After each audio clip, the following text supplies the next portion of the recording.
Hi friends, ಪ್ರತಿದಿನ ಅಡುಗೆಗೆ ಸ್ವಾಗತ. ನಾನಿವತ್ತು ಎಗ್ ಕ್ಯಾಬೇಜ್ ಸ್ಯಾಂಡ್ವಿಚ್ನ ಮಾಡ್ತಾ ಇದ್ದೀನಿ. ಒಂದು 2 ಮೊಟ್ಟೆ ತೊಗೊಂಡಿದ್ದೀನಿ, ಒಂದು ಬೌಲಲ್ಲಿ ಹಾಕ್ತಾ ಇದ್ದೀನಿ.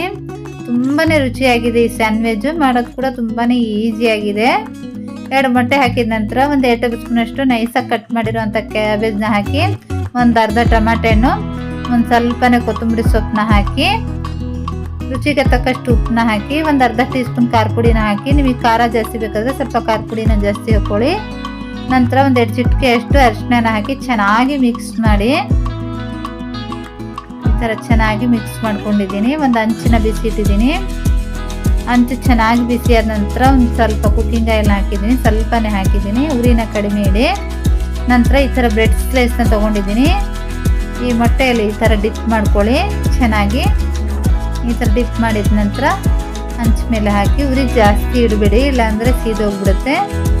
ಮೇಲ್ಗಡೆಯಿಂದನೂ ಸ್ವಲ್ಪ ಚೆನ್ನಾಗಿ ಈ ಥರ ಹಾಕಿ ಒಂದು ಸೈಡ್ 1 ನಿಮಿಷ ಬೆಂದ ನಂತರ ತಿರುಗಿಸಿ, ಈ ಕಡೆ ಕೂಡ ಚೆನ್ನಾಗಿ ಈ ಮೊಟ್ಟೆನ ಹಾಕಿ, ಮೊಟ್ಟೆ ಮಿಕ್ಸರ್ನ ಹಾಕಿ ಚೆನ್ನಾಗಿ ತಿರುಗಿಸಿ, ಈ ಕಡೆ ಕೂಡ 1 ನಿಮಿಷ ಬೇಯಿಸ್ಕೊಂಡು ಎರಡೂ ಕಡೆ ತಿರುಗಿಸ್ತಾ ಚೆನ್ನಾಗಿ ಗೋಲ್ಡನ್ ಬ್ರೌನ್ ಕಲರ್ ಆಗೋವರೆಗೂ ಬೇಯಿಸಿ. ನೋಡಿ, ಗೋಲ್ಡನ್ ಬ್ರೌನ್ ಕಲರ್ ಆಗಿದೆ. ಇಷ್ಟ ಆದರೆ ಸಾಕು, ತೆಗೆದ್ಬಿಡಿ. ನೋಡೋಕೆ ಎಷ್ಟು ಚೆನ್ನಾಗಿ ಕಾಣಿಸ್ತಾ ಇದೆಯೋ ಅಷ್ಟೇ ರುಚಿಯಾಗಿರುವಂಥ ಈ ಸ್ಯಾಂಡ್ವಿಚ್ನ ಖಂಡಿತ ಟ್ರೈ ಮಾಡಿ. ಈ ರೆಸಿಪಿ ಇಷ್ಟವಾದ